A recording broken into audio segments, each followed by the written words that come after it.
चलिए बताइए, कोई एक टर्म ऐसा बताइए जो आप सर्च करना चाहते हैं गूगल पे या उसको रैंक कराना चाहते हैं। Let me know any one keyword. Digital marketing agency. Digital marketing agency. ये तो मतलब लोकल के लिए हो गया, but digital marketing agency as a whole अगर आप कराना चाहते हो तो दैट वुड बी बेटर कि आप जो है ना एक एरिया को टारगेट करो जहाँ पे हो आप, राइट। जैसे मैं करूँगा तो मैं डिजिटल मार्केटिंग एजेंसी इन दिल्ली करूँगा, राइट। बट अब जैसे आपने कहा डिजिटल मार्केटिंग एजेंसी, तो डिजिटल मार्केटिंग एजेंसी, ठीक है। आगे बढ़ाओगे आप, ये देखो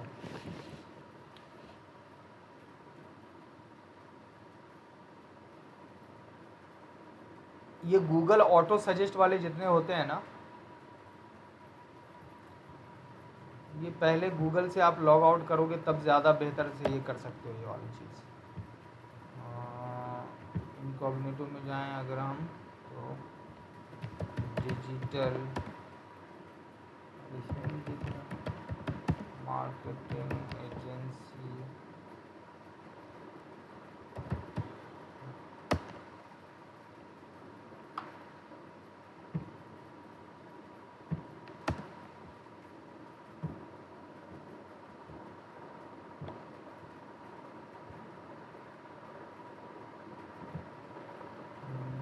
यहाँ से मैं लॉग आउट करता हूँ क्या,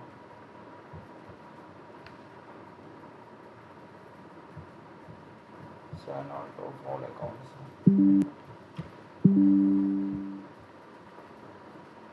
ये ऑन पेज एसईओ पूरा हो गया था क्या? यस सर, आई थिंक हो गया था। ओके, इम्पोर्टेंट एलिमेंट्स हो गए थे ऑन पेज एसईओ के, राइट। अब हम बात Sir, I करते will. हैं, sorry. Sorry, sir, nothing. My mistake. चलिए तो आज हम बात करते हैं सर्च इंजन कैसे काम करता है एंड सर्च इंजन एल्गोरिथम क्या होते हैं, कौन कौन सी ऐसी अपडेट्स आई हैं, ठीक है, जिसका जानना ज़रूरी है। ओके गाइस, तो गूगल का जो सर्च एल्गोरिथम होता है, राइट, उसके बारे में किसी को एग्जैक्ट नहीं पता होता है कि वो सर्च एल्गोरिथम क्या है, राइट। ये इनके इंटरनल जो प्रोसेस होते हैं, जो भी एल्गोरिथम ये बनाते हैं, जो भी रूल्स एंड रेगुलेशन ये बनाते हैं कि किस वेबसाइट को रैंक करना है, किस कंटेंट को रैंक करना है, किसको रैंक नहीं करना है, ठीक है। तो किस कंटेंट को रैंक करना है, ये इनका अपना इंटरनल प्रोसेस होता है, ठीक है। और उसमें बहुत सारे फैक्टर्स होते हैं जो आपके पेजेस, आपकी वेबसाइट के रैंकिंग को डिसाइड करते हैं, जिसमें सबसे ज़्यादा जो है वो जो सर्च क्वेरी होती है, जो भी आ, आप सर्च करते हो गूगल पर, वो कंटेंट कितना रिलेवेंट है, ठीक है, उसके हिसाब से वो कंटेंट गूगल दिखाता है, ठीक है। मेन पूरा यही है गूगल सर्च इंजन का, कि वो बेहतर से बेहतर रिज़ल्ट अपने यूज़र को दिखाए। अब चूँकि Google is a search engine और उसको बहुत सारे लोग एक्सप्लॉइट करते हैं, ठीक है, ब्लैक हैट टेक्निक्स का यूज़ करते हैं। तो गूगल जो है अपने इंटरनल प्रोसेस के बारे में नहीं बताता। हाँ, कुछ हिंट दे सकता है आपको कि भाई ये हमारी अपडेट्स आई है और आप इस गाइडलाइन को फॉलो करो, तब आपकी जो है साइट वो रैंक करेगी। ये इतना ज़रूर बताता है क्या अपडेट्स आई हैं, क्या नहीं आई हैं, लेकिन एग्जैक्टली आपको पता नहीं होता है कि क्या क्या ऐसा करोगे, ठीक है, कि आपकी रैंकिंग बढ़ जाए, राइट। तो गूगल का रैंकिंग प्रोसेस क्या होता है, वो ये होता है कि पहले वो आपकी वेबसाइट को क्रॉल करता है। क्रॉल मीन्स कि उनके जो बॉट्स आते हैं आपके वेबसाइट को इस तरह से चेक करते हैं, देखते हैं, ठीक है,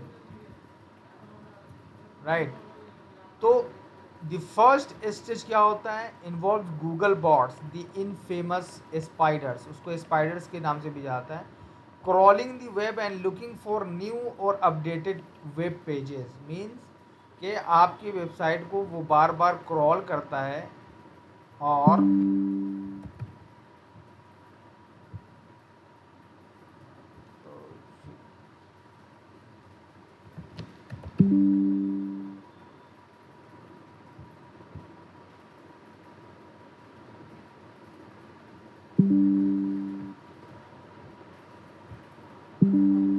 कि आपने कोई नया पेज या नया पोस्ट अपडेट तो नहीं किया है, ठीक है। In general the more links a page has to it the easier it is for Google to locate it, ठीक है।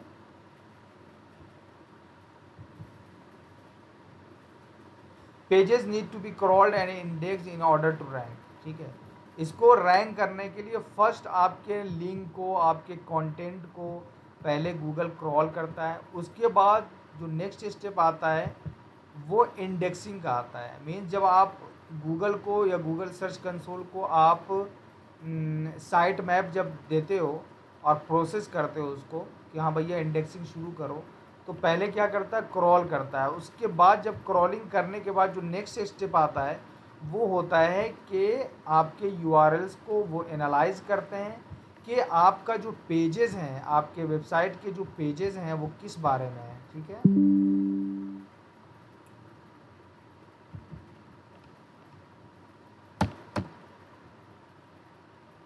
ठीक है, आपके जो ये पेजेस हैं डले हुए हैं वो किस चीज़ के बारे में है, या आपका पोस्ट है वो किस चीज़ के बारे में है, तो ये सेकेंड स्टेज होता है इंडेक्सिंग का, ठीक है। तो वो इमेजेस को, कंटेंट को, मीडिया फाइल्स को, सारी चीज़ों को, जो भी आपके डेटाबेस में आपके वेबसाइट पे सारी चीज़ें हैं, वो उन चीज़ों को देखता है, एनालाइज करता है। उसके बाद फिर आता है सर्विंग, ठीक है। ये सारी चीज़ें उसने जब इंडेक्स कर लिया यार, उसके एनालाइज कर लिया उसको, उसके बाद होता है कि कौन से पेजेस हैं आपके। जैसे आपने ये पेजेस बनाया या पोस्ट आपने लिखी और इस पोस्ट को उसने क्रॉल किया, इस लिंक को क्रॉल किया, उसने इमेजेस और आपके कंटेंट को देखा, फिर उसके बाद वो पता लगाता है कि ये कंटेंट जो है वो यूज़र के किस सर्च क्वेरी से ज़्यादा रिलेवेंट है। जब इसे पता चल जाता है कि ये किस चीज़ से ज़्यादा रिलेवेंट है, तब जाकर फिर वो आपके पेजेस को या आपके पोस्ट को इंडेक्स करता है। तो 3 स्टेजेस हैं आपके रैंकिंग प्रोसेस के, आपके वेबसाइट के या पेजेस के: crawling, indexing and then serving. Serving means कि फिर आपका पेज रैंक होने लगता है, राइट।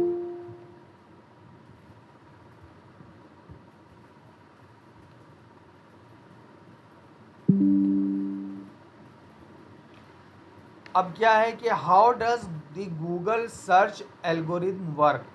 अब ये गूगल सर्च एल्गोरिथम कैसे काम करता है, अगर ये भी हमको पता लग जाए तो भाई हमें इसको एक्सप्लॉइट करना बहुत आसान हो जाएगा।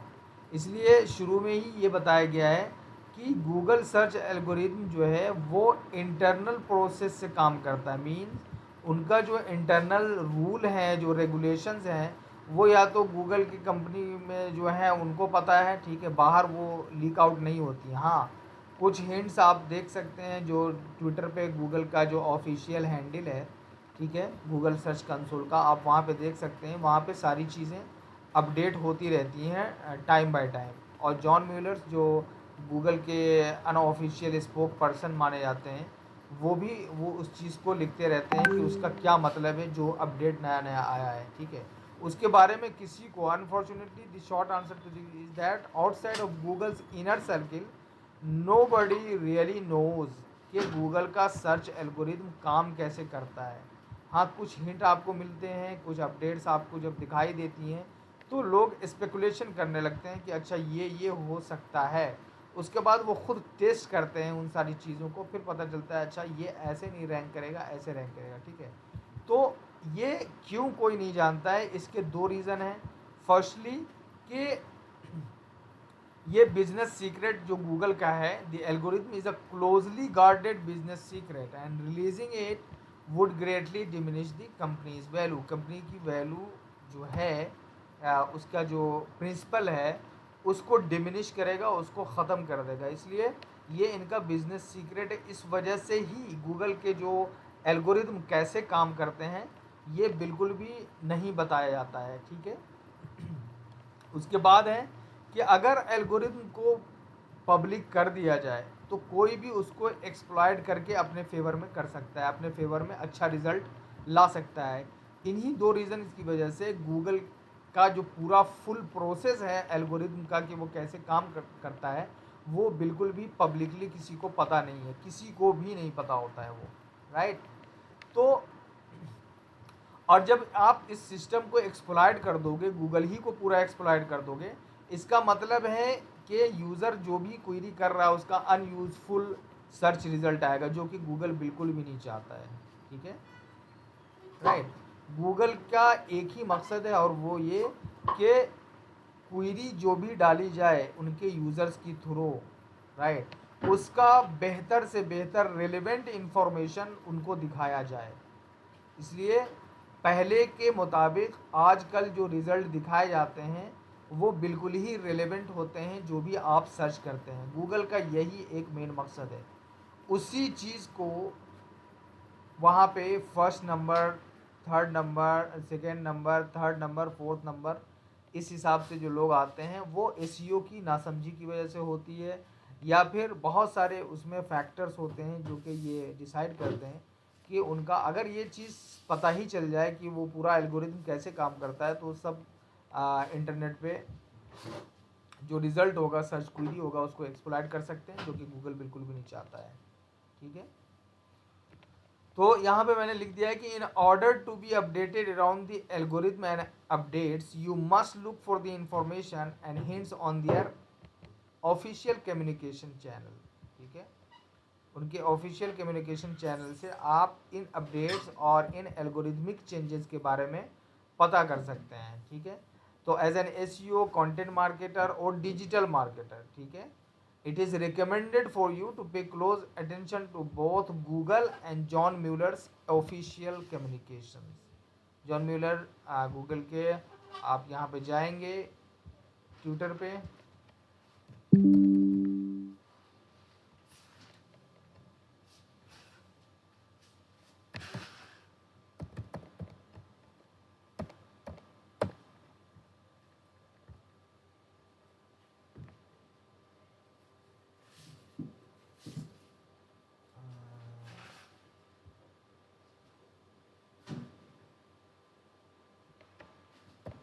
जॉन म्यूलर तो क्या है यार, John Mueller,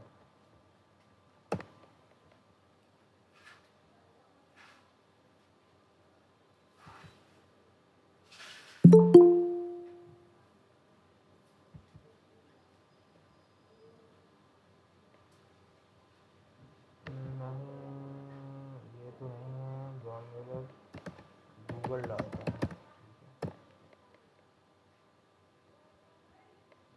webmaster trends analyst at Google हैं ये John Mueller, webmaster trends analyst. आप यहाँ पे इनका ये है पर्सनल, आप इनको फॉलो कर सकते हैं, ठीक है। I am already following, so you can see ये सर्च एडवोकेट हैं गूगल पे, ठीक है। अब वेबसाइट कैसे रैंक करती है, क्या क्या अपडेट्स आते हैं उन सब के बारे में ये पब्लिकली बहुत सारी चीज़ें हिंट देते हैं, डायरेक्टली तो नहीं बताता है लेकिन पब्लिकली बहुत सारी चीज़ें ऐसे बताते हैं जिससे आपको बहुत ही मदद मिलेगी, राइट। उसके बाद आप गूगल सर्च कंसोल,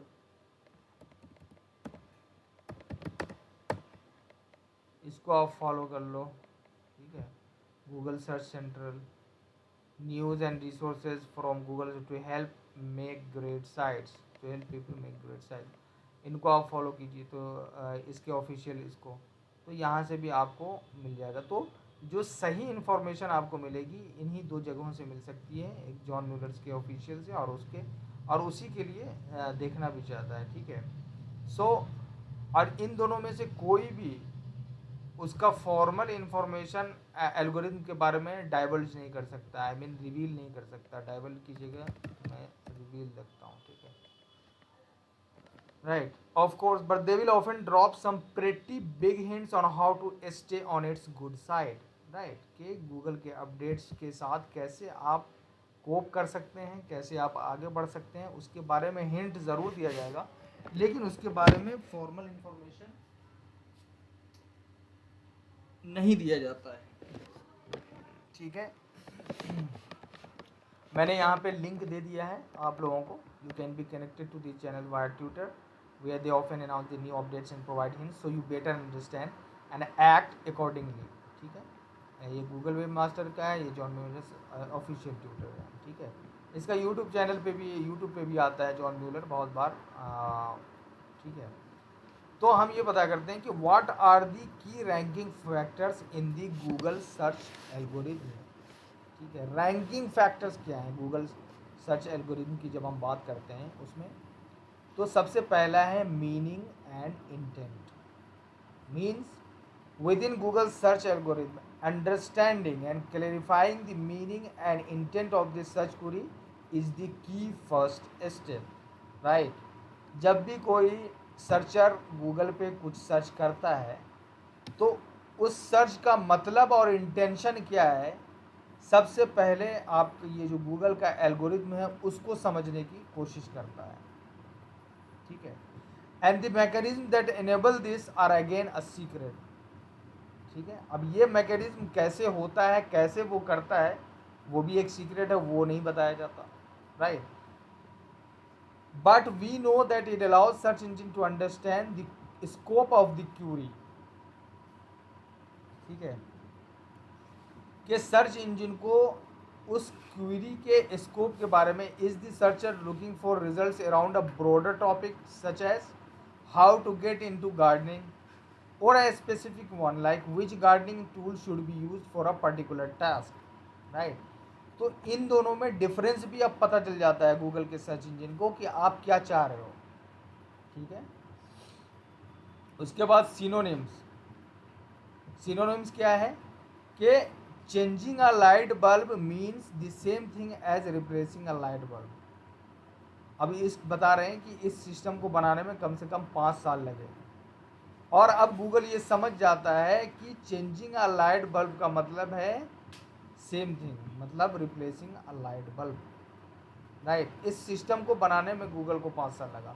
लैंग्वेज, क्या जो सर्चर है वो कहाँ किस लैंग्वेज में कर रहा है, स्पेनिश में, ठीक है। तो क्या मतलब है कि मतलब जो सर्चर है वो क्या स्पेनिश में रिजल्ट चाह रहा है।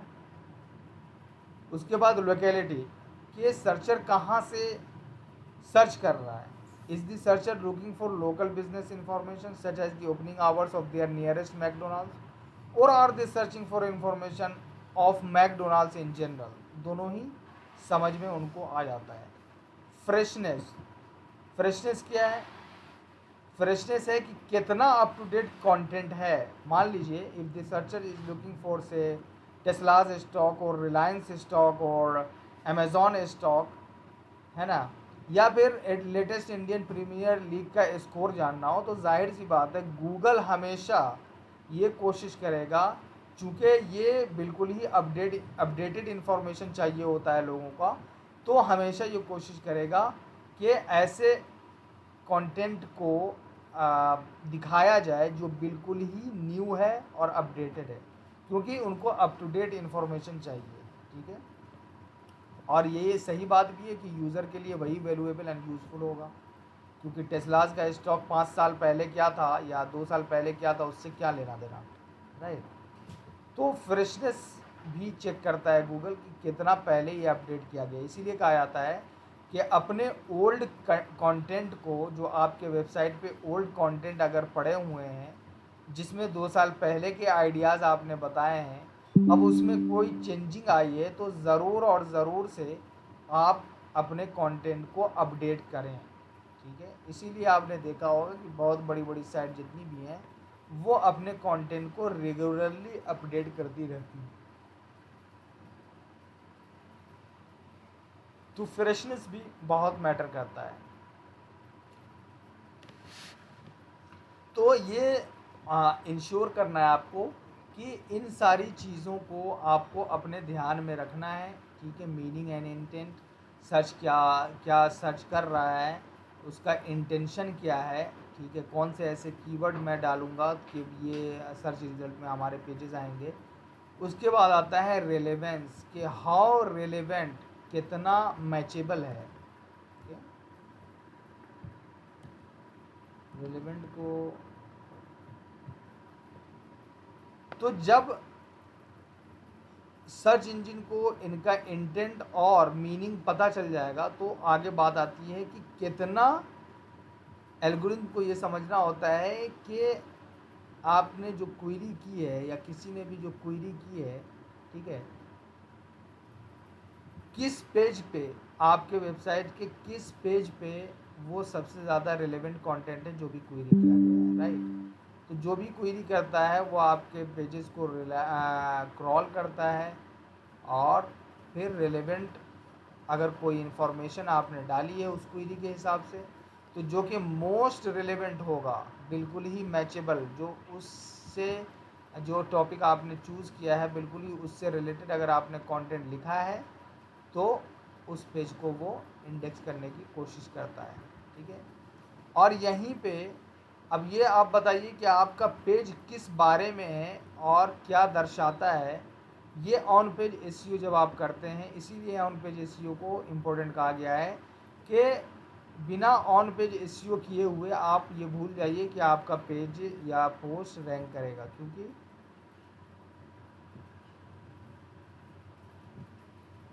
उस पर भी बहुत सारे ऑन पेज एसईओ के एलिमेंट्स हैं जिसको आपको ऑप्टिमाइज़ करना है। इसीलिए हम पढ़ा रहे थे कि ऑन पेज एसईओ क्या होता है, ठीक है। और यहाँ पे भी बात अभी सामने आई कि कितना रेलेवेंट है कंटेंट, वो आपके ऑन पेज एसईओ से ही पता चलेगा। इसलिए ऑन पेज एसईओ को कभी भी इग्नोर नहीं करें। और दूसरी सबसे ख़ास बात ये है वो ये कि on page SEO is totally in your hand, is totally in your control. So you should never compromise with on page SEO, never ever, right?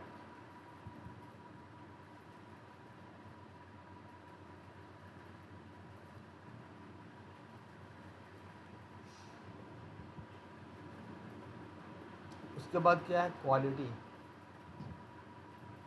Okay. Within these guidelines, Google provides a series of questions that can assess the quality of content, many of which focus on the concepts of expertise, authoritativeness and trustworthiness। ये कल हम ईट के बारे में बता रहे थे, ईट, expertise, ऑथोरिटेटिवनेस and trustworthiness. यहाँ पे आती है क्वालिटी, और क्वालिटी चेकर्स बॉट्स जो होते हैं गूगल के, वो यही चेक कर रहे होते हैं। तो ईट का जो, these are the 3 pillars of assessment that make up the company's EAT process, ठीक है। क्या चीज़, मीनिंग एंड इंटेंट और रिलेवेंस और क्वालिटी, ये 3 चीज़ें आपकी मिलती हैं और यही पिलर हैं ईट प्रोसेस जो इनका शुरू हुआ है।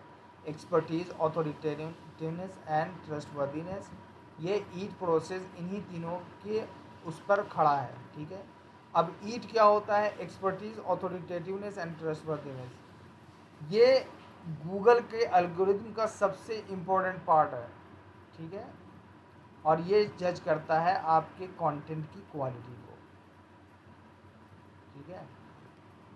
अब यहाँ पे आप देखिए, Google now actually employs human search quality raters to verify the algorithm results.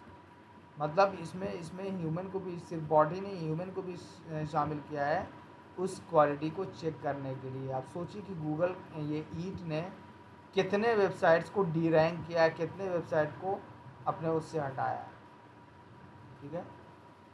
तो for example, once a piece of content has been uploaded and has been indexed by Google, ठीक है। एक पीस ऑफ कंटेंट है जो कि upload आपने किया अपने वेबसाइट पे, उसके बाद उस गूगल ने उसको इंडेक्स भी किया। अब एल्गोरिथम क्या करता है, it will make an assessment, right, based on its quality, ठीक है। We of course don't know exactly what assessment is made. अब ये एल्गोरिथम असेसमेंट करता है अब वो एल्गोरिथम क्या असेसमेंट करता है, कैसे निकालता है, ये it is a hidden secret, right. However, a search quality rater will then review the content themselves and make a decision on whether it contains a strong it before it is ranked. ठीक है, strong, बिल्कुल ही strong, expertise, authoritativeness and trustworthiness. ठीक है, अगर आपको ये देखना है कि सर्च क्वालिटी एवेलुएटर गाइडलाइंस क्या है, मीन्स, ठीक है, तो ये डॉक्यूमेंट पीडीएफ का पब्लिक डोमेन में आ गया था, इसका लिंक मैंने यहाँ पे दे दिया है. ठीक है, so search quality evaluator guidelines .pdf पे अगर आप जाएंगे इस पर, तो यहाँ पे आपको बहुत सारी चीज़ें, क्वालिटी कैसे गूगल उसकी क्वालिटी को देखता है, कैसे वो अपडेट करता है, इसके बारे में आपको बिल्कुल ही इंफॉर्मेशनल कंटेंट इस पे आपको मिल जाएगा, इस वाले पीडीएफ पे. तो वो जाके आप पढ़ सकते हैं और एसेस कर सकते हैं कि आपका कंटेंट कहाँ स्टैंड करता है. ठीक है, योर मनी और योर लाइफ, YMYL कैटेगरी, ये कल भी हम डिस्कस कर रहे थे. ठीक है, तो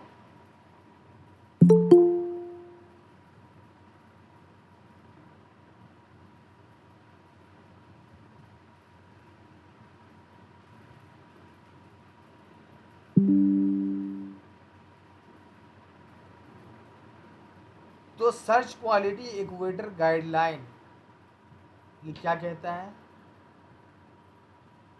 ये YMYL कंटेंट, ठीक है, जिसका गूगल ने अभी बहुत ही सख्ती से, बहुत ही स्ट्रिक्टली इस चीज़ को अप्लाई कर रहा है, राइट. क्या क्या कह रहे थे sir?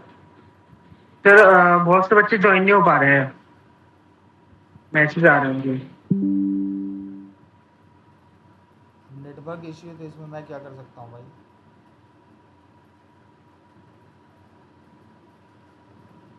Same problem, I didn't even join, network issue, not connected.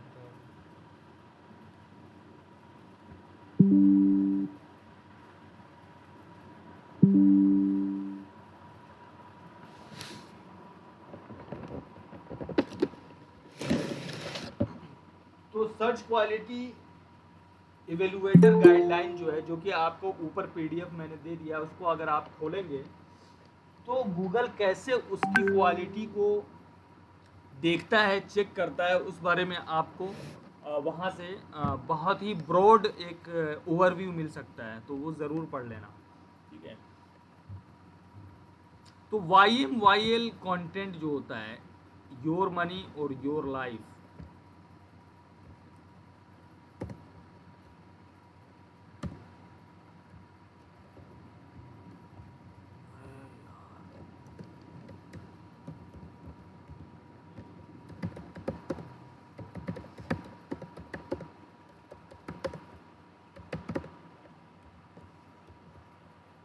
तो कोई भी इंफॉर्मेशन जो कि रीडर के, यूज़र के, गूगल के यूज़र के, रीडर के हैप्पीनेस, हेल्थ, सेफ्टी और फाइनेंशियल स्टेबिलिटी को अगर अफेक्ट करता है तो वो YMYL कैटेगरी में आता है.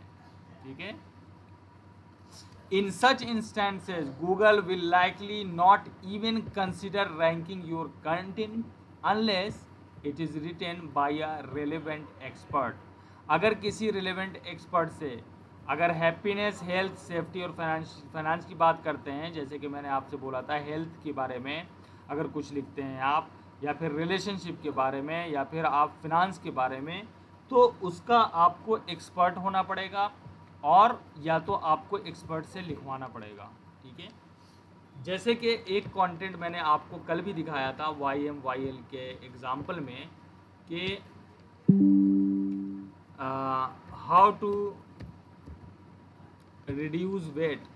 तो ये वेट लॉस का जो मसला है, ये हर दूसरा आदमी बोल रहा होता है कि भाई ये खाओ, वो करो, ऐसे करो, तो वो है क्या नाम, इसके ये रिज़ल्ट आएंगे, उसके वो रिज़ल्ट आएंगे, ये पिल खाओ, वो पिल खाओ, राइट. तो इससे क्या है, इससे जाहिर सी बात है कि यूज़र को अफेक्ट करेगा, हेल्थ इशू आएंगे. तो गूगल ये चाहता है कि कोई भी आर्टिकल अगर इस कैटेगरी में कोई लिखता है तो उसकी अथॉरिटी, उसका एक्सपर्टीज़, उसका ट्रस्टवर्दीनेस पहले से होना चाहिए। उसमें गूगल क्या चेक करता है, वो ये करता है कि क्या आप कहीं पे आपने अपनी वेबसाइट पे आपने एजुकेशन कहाँ से ली, आपका सर्टिफिकेट क्या है, आप कहाँ काम कर रहे हैं, राइट, क्या काम कर रहे हैं, ठीक है। उसके बाद लॉ लॉ के बारे में अगर आप कुछ लिखते हैं तो लॉयर हैं या नहीं हैं, ये चेक करेगा। उसके बाद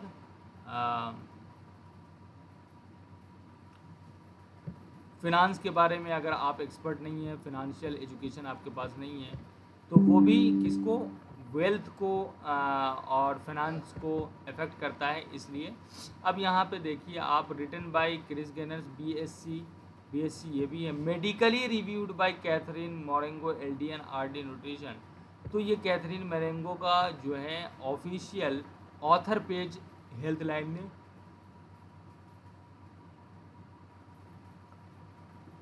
लाइन ने लगा रखी है, ठीक है। आप देख सकते हैं कि ये मेडिकल एडवाइज़र हैं, और इन्होंने और क्या लगाया है, और लगाया है एजुकेशन क्या है, सर्टिफिकेशन क्या है, ठीक है। और हेल्थ लाइन ये भी यहाँ पे लिख रहा है, at health media we are committed to providing every individual with clear credible event based health and wellness information. Clear, credible means they have proof, right. Evidence based, evidence होना चाहिए, ठीक है। यहाँ पे आप देख सकते हैं कि इन्होंने ये ऑप्शन भी लगा दिया है, ठीक है। जब आप इसको पढ़ेंगे, यहाँ पे लिखा हुआ है कि दिस इज़ एविडेंस बेस्ड, और यहाँ पे उस ऑथर का या फिर मेडिकली रिव्यू किसने किया है इस आर्टिकल को, उसके बारे में वहाँ पे आप देख सकते हैं, राइट। तो अब यहाँ पे YMYL का एक एग्जांपल ले लीजिए कि क्या आपने एक ब्लॉग पोस्ट लिखा या बनाया, ठीक है, किसी एक पर्टिकुलर डाइट के बारे में। तो ये जो डाइट आप बना रहे हैं, right, it would need to be written by a relevant professional such as a dietitian।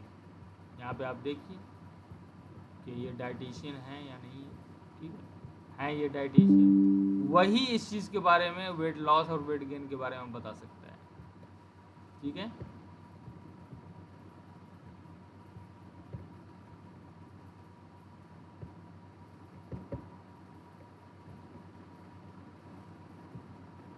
अब ये देखिए, ये तो हो गई आपकी बात डाइट, हेल्थ और उसके बारे में। और एक आर्टिकल है जिसने प्रोज एंड कॉन्स किसके बारे में लिखा, पेंशन स्कीम के बारे में। तो ये जो पेंशन स्कीम के बारे में जिसने लिखा है, ये they should be A certified financial professional and so on.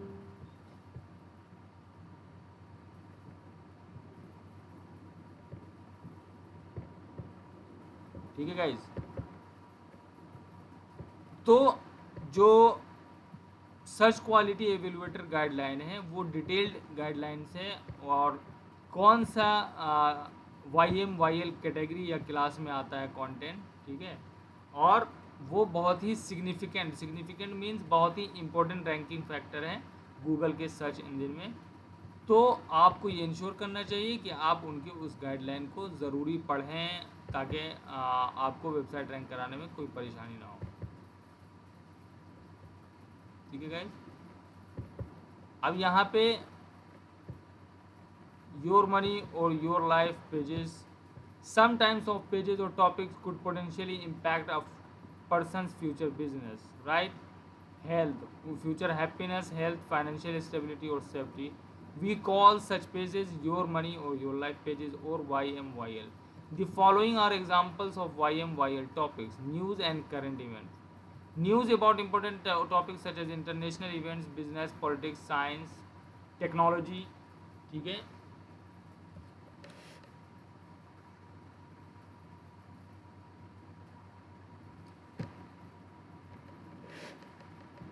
अब ये यहाँ पे ये कह रहे हैं कि न्यूज़ एंड करंट इवेंट्स तो इन्होंने YMYL में डाला है, लेकिन YMYL के न्यूज़ वाले कैटेगरी में कौन सा नहीं आएगा? जैसे स्पोर्ट्स है, एंटरटेनमेंट है, एवरीडे लाइफ स्टाइल टॉपिक है, एवरीडे लाइफ स्टाइल या फैशन है, वो YMYL में नहीं है। Please use your judgement and knowledge of your locale, right. Civics, government and law, इन सब के बारे में आप नहीं लिख सकते, या तो आप प्रोफेशनल होने चाहिए या फिर नहीं लिखें। फिनांस के बारे में, शॉपिंग के बारे में, इंफॉर्मेशन अबाउट और सर्विसेज रिलेटेड टू रिसर्च और purchase of goods, particularly web page that allow people to make purchases online, right? Health and safety, advice और information about medical issues, ठीक है। Drugs, hospitals, emergency preparedness, how dangerous can activities etcetera, ये health and safety में आता है और ये भी YMYL कैटेगरी में। इस पे आपको ना कुछ लिखना है ना कुछ बोलना है, अनटिल और unless you have some experts with you, ठीक है। Groups of people, information about claims related to groups of people including but not limited to those grouped on the basis of race or ethnic religion, origin, religion, disability, age, nationality, veteran status, sexual orientation, gender और gender identity, ठीक है। इन सारी चीज़ों के बारे में भी आपको नहीं लिखना है। रिलीजन वाले भी पेजेस अब डी रैंक हो रहे हैं, ठीक है। बहुत सारी मिस इन्फॉर्मेशन वहाँ पे आ गई है।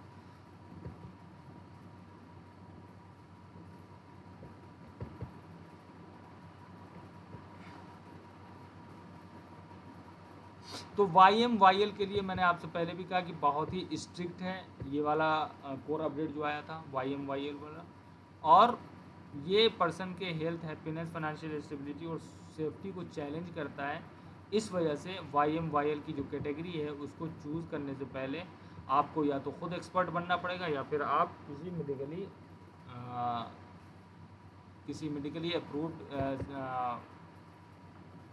उससे आप करवा लो, ठीक है, लिखवा लो या रिव्यू करवा लो, जैसे कि मैंने उसमें दिखाया था। 1 minute guys, Can I ask a question? 1 minute please.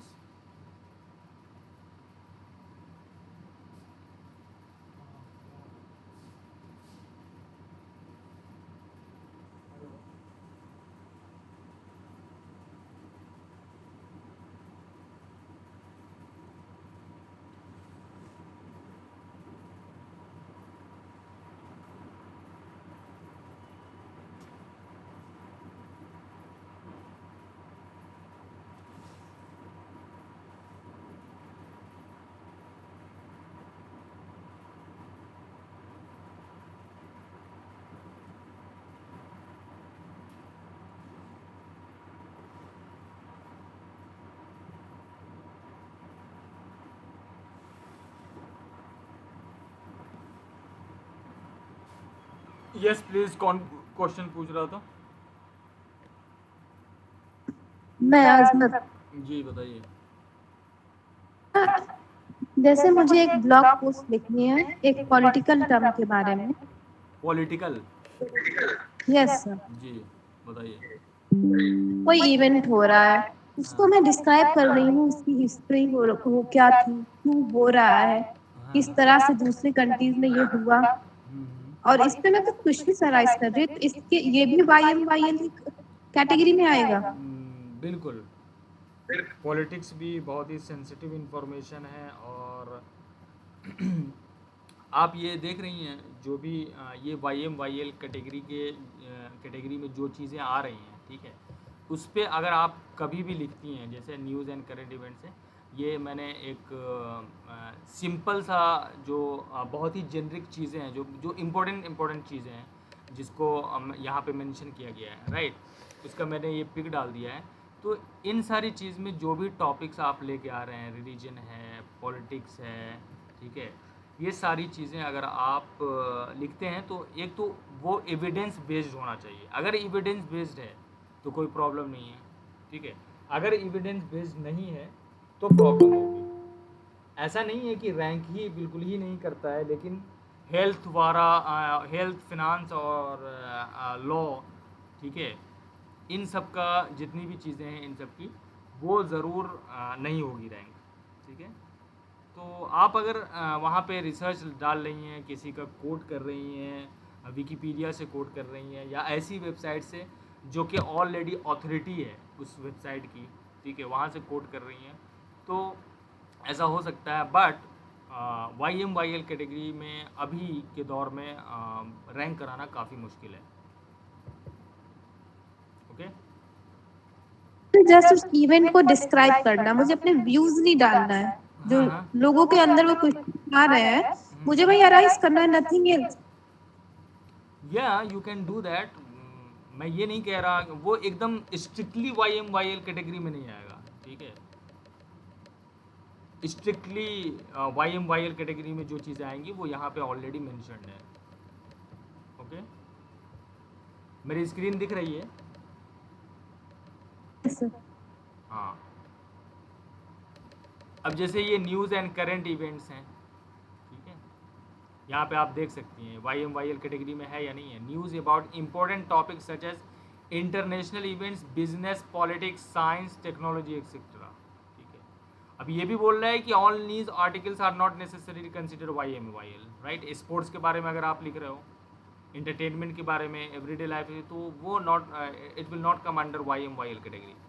But if you're talking about politics and science and business and international events, then you should be backed up by, you know, some authority, some evidence, then it will be ranked, otherwise not.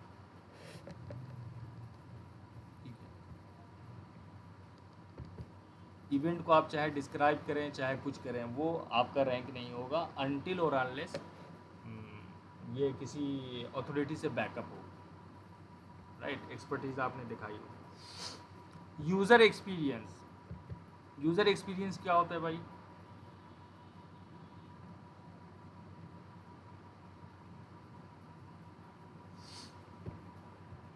User experience आपके page का कैसा है, आपके website का कैसा है, ठीक है।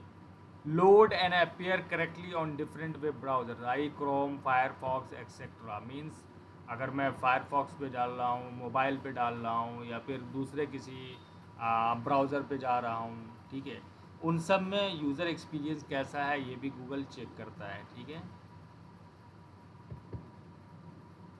और कंपेटेबल विद डिफरेंट डिवाइसेस, ये भी बहुत ही इम्पोर्टेंट है कि आपका जो है वो computer, laptop, tablets and mobile phones पे तो बहुत ही ज़्यादा स्ट्रिक्टली गूगल ने ये बोल दिया है कि मोबाइल फ़ोन्स ऑप्टिमाइज तो होना ही चाहिए, और अगर नहीं होगा तो ये ऑलरेडी आपके गूगल सर्च कंसोल में दिखा देता है कि ये मोबाइल ऑप्टिमाइज नहीं है, पहले आप इनको मोबाइल ऑप्टिमाइज करो, ठीक है। तो यूज़र एक्सपीरियंस आपके वेबसाइट का बिल्कुल ही feature quick loading times, right, even for users with low internet speed. ये देखिए आप कि जो यूज़र जिसका इंटरनेट स्पीड भी कम है उसके लिए भी आपका क्विक लोडिंग टाइम्स होने चाहिए आपकी वेबसाइट की, आपके पेजेस की, that doesn't matter, right. Context क्या होता है? Anybody understand context? किस कॉन्टेक्स्ट में कहा जाता है, राइट। जैसे आप ऊपर अभी आपको बताया गया था रिलेवेंस, उसी तरह से है कॉन्टेक्स्ट, ठीक है, कि सर्चर का जो पर्सनल कॉन्टेक्स्ट होता है। मान लीजिए कि बहुत कभी कभी आप ये देखा होगा आपने, ठीक है, कि बहुत सारी चीज़ें हमारी सेव्ड होती हैं। जैसे हम लोग गूगल पे जाते हैं और I am already logged in, मैं लॉग्ड इन हूँ, इसका मतलब है कि मैं कहाँ कहाँ क्या क्या सर्च कर रहा हूँ ये गूगल को पहले से पता है, ठीक है। तो मैं जिस चीज़ को रेगुलरली सर्च करता हूँ उससे गूगल को ये इंटेंशन पता चल जाता है कि अच्छा ये इसको इसमें इंटरेस्ट है, तो मुझे सबसे पहले वही दिखाएगा, राइट। तो this ranking factor is closely related to relevance but also takes into account the personal context and settings of the searcher। वही जो सेटिंग्स आपने बना रखी है गूगल पे, आपने अकाउंट बना रखा है, सारी चीज़ें उन सब के हिसाब से कहाँ कहाँ आप क्या क्या सर्च करते हैं वो सब गूगल को पता होता है, और उस हिसाब से फिर आपको वो रिज़ल्ट दिखाता है, ठीक है। अपार्ट फ्रॉम द रिलेवेंस, ये भी एक चीज़ है, रिलेवेंस जो ऊपर पढ़ाया गया था कि आप किसी भी सर्चर का जो क्वेरी है, जो सर्च हम करते हैं, उससे कितना रिलेवेंट आपका कॉन्टेक्ट है वो तो है ही, आपका कंटेंट कितना रिलेवेंट है वो चीज़ तो है ही, उसके अलावा पर्सनल कॉन्टेक्स्ट आपका क्या है, ठीक है। अब यहाँ पे एग्जांपल के तौर पर अगर किसी ने यूएसए में सर्च किया टुडेज फुटबॉल रिजल्ट्स, ठीक है, then they will likely see the American football NFL result for that day, right. अगर किसी ने वहाँ से डाला, मतलब यूएसए से डाला, तो यूएसए में जो भी फुटबॉल का टीम होगी, फुटबॉल की टीम होगी, जिसका भी खेल हुआ होगा उसका रिजल्ट दिखाएगा। लेकिन अगर किसी ने, if someone in India searches for the same thing, they will definitely see the Indian football match result and not the American one, right. तो गूगल ये भी देखता है आप कहाँ से लॉग्ड इन हो, राइट, आपका लोकल एरिया कौन सा है, उस हिसाब से भी आपको सर्च रिजल्ट दिखाए जाते हैं। अब बहुत सारे एल्गोरिथम अपडेट्स आए हैं, जैसे आपने सुना होगा गूगल पैंडा, राइट, या फिर EMD exact match domain updates, ठीक है, बहुत सारी चीज़ें आपने सुनी होंगी। तो अब वन बाय वन उस पर हम बात करते हैं कि गूगल का कौन कौन सा एल्गोरिथमिक अपडेट्स आया है और उससे वेबसाइट पर क्या क्या फ़र्क पड़ा है और क्या क्या फ़र्क पड़ सकता है, ठीक है, कैसे आपकी वेबसाइट उससे अफेक्ट हो सकती है। तो गूगल का जो एल्गोरिथम है वो डायनामिक है इन नेचर, मीन्स कि गूगल हमेशा अपने एल्गोरिथम को वो चेंज करता रहता है, ताकि अगर ऐसा चेंज ना भी करे तो उसके एक्सप्लॉइटेशन के जो चांसेस हैं वो बढ़ जाते हैं, ठीक है। तो अगर किसी ने लूप होल ढूंढ भी लिया तो वो अगले गूगल के एल्गोरिथमिक अपडेट में वो ख़त्म हो जाएगा, राइट। इसीलिए जो भी बहुत सारी वेबसाइट जो रैंक कर रही होती हैं, जो भी अपडेट आता है उससे बहुत सारी वेबसाइट इफेक्ट होती हैं, किसी की रैंकिंग उससे ऊपर हो जाती है, किसी के नीचे हो जाती है, बहुत सारी चीज़ें, बहुत सारे उथल पुथल गूगल के उस पर सर्च रिजल्ट पे आ जाते हैं, ठीक है। तो ये जो एल्गोरिथमिक अपडेट्स आते हैं, ये इसका एक ही मकसद होता है कि कितना बेहतर से बेहतर रिज़ल्ट वो अपने यूज़र को, वो अपने सर्चर को दिखा सके, ठीक है। अब उसके बाद at certain points it also under को छोटे मोटे अपडेट्स तो आते ही रहते हैं रोज़ाना, लेकिन बड़े बड़े अपडेट्स जो हैं, जो कि एग्जिस्टिंग रैंकिंग को, जो ऊपर है उसको नीचे, जो अच्छे रिजल्ट या जो पेज रैंक अच्छा कर रहा है उसको नीचे कर देता है, ठीक है।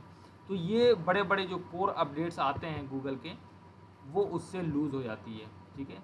किसी की रैंकिंग ऊपर हो जाती है, किसी की ख़त्म हो जाती है, किसी की नीचे हो जाती है। So it is very difficult to try and figure out what exactly you should be doing as an SEO at any particular time. बहुत ही मुश्किल है। ऐसा नहीं है कि वन टाइम आपने कर दिया और फिर उससे आप रैंकिंग करवा लिया आपने और आपका पेज रैंक है। It is an on going process and it is very difficult कि आपको क्या करना है, कौन सा एल्गोरिथमिक अपडेट आया और किससे क्या आपको दोबारा करना पड़ सकता है, ये कोई भी नहीं जानता है, ठीक है। So there is no set calendar for these updates, इसका कोई डेट भी नहीं देता गूगल की अगला कब आएगा, नहीं आएगा, ठीक है। और इस चीज़ को और ट्रिकियर बनाने के लिए गूगल क्या करता है, ये बताता भी नहीं है कि कोई अपडेट आया है या नहीं आया। बहुत दिन के बाद आपको बता सकता है कि अच्छा ये अपडेट आया है, ठीक है, जब आपको पता चलता है अच्छा ये ऐसा क्यों हो रहा है, ओके। तो अब सर्प वॉलेटिलिटी मॉनिटरिंग, सर्प की वॉलेटिलिटी मतलब जो कितना चेंज हो रहा है, कहाँ कहाँ पे क्या क्या चेंजिंग आ रही है, ठीक है, उसके बहुत सारे टूल्स आ गए हैं मार्केट में। अब जैसे SEM रश का ये सेंसर टूल आप देख सकते हो कि इससे आपको पता चलता है इंडस्ट्री और नीच के हिसाब को आपको पता चलेगा कि इसकी वॉलेटिलिटी सर्प है, सर्च इंजन रिजल्ट पेज, ठीक है, वो किस तरह से चेंज हो रहा है, किस एल्गोरिथम किस अपडेट से कितना चेंज हुआ है, वो यहाँ के सेंसर से आपको पता चल जाएगा, ठीक है। या आप इसके सर्च पे जाएंगे, ऑल कैटेगरीज में अगर आप देखेंगे तो यहाँ पे आप देख सकते हैं कि नॉर्मल रेंज है 3.4 है up to 10 another ordinary day, although some sites experience insignificant ranking changes, this is most likely because these sites or their backlink profiles are being updated, there is nothing to worry about, right। और आप यहाँ से categories choose कर सकते हैं, जिस category में भी आप हैं, मान लीजिए आप हेल्थ में हैं तो यहाँ से आप देखिए low range, it's too quiet today, Google rankings remain unchanged. ठीक है, गूगल की रैंकिंग पे कोई फ़र्क नहीं पड़ा है हेल्थ वाले में। होम एंड गार्डन, ये देखिए, another ordinary day, although some sites experience insignificant, वही है, सेम है, कोई बड़ा अपडेट नहीं आया। यहाँ से भी आप वॉलेटिलिटी देख सकते हैं। ठीक है, वॉलेटिलिटी मीन्स यहाँ पे है, बिल्कुल से नीचे आ जाएगा, राइट। पेट्स एंड एनिमल्स, ये देखिए, another ordinary day, beauty and fitness, another ordinary day, all categories, arts and entertainments, normal range. Although some sites experience insignificant ranking change, this is most likely because these sites or their backlink pro are being updated. There is nothing to worry about. Right? Internet and telecom, no. New, high range, क्या चीज़ है? Jobs and education. ठीक है, jobs and education, ये देखिए, इसका ये बता रहा है रेड अलर्ट हाई रेंज में है। क्या है? Position changes for numerous sites, Google results are shaking up, this may be a sign of possible algorithm change, check if your site has been affected. अगर आप जॉब्स एंड एजुकेशन वाले नीच में काम करते हैं तो चेक कीजिए कि आपके जो रैंकिंग है वो या तो कम तो नहीं हुई है, या फिर आपका जो पेज है वो डी रैंक तो नहीं कर दिया गया है, राइट।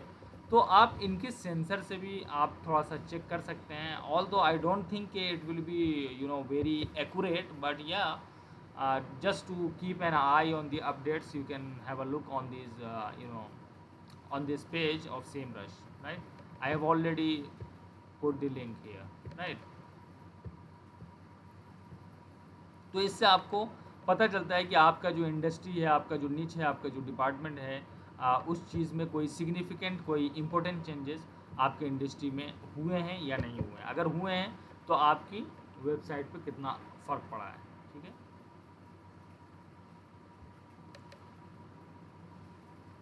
तो हालांकि आप एल्गोरिदम के बारे में आपको कुछ क्लियर कट नहीं पता है कि एल्गोरिदम काम क्या करता है, लेकिन गूगल ने ये क्लियर कट गाइडेंस और एडवाइस आपको दे दिया है कि कोई भी कोर अपडेट चेंजेस आएंगी, ठीक, कुछ भी आता है, ठीक है, लेकिन ये जो 3 चीज़ें हैं ये it will remain unchanged. What are those changes? I mean high quality, especially if it adheres to the principles set out in the EAT guidelines।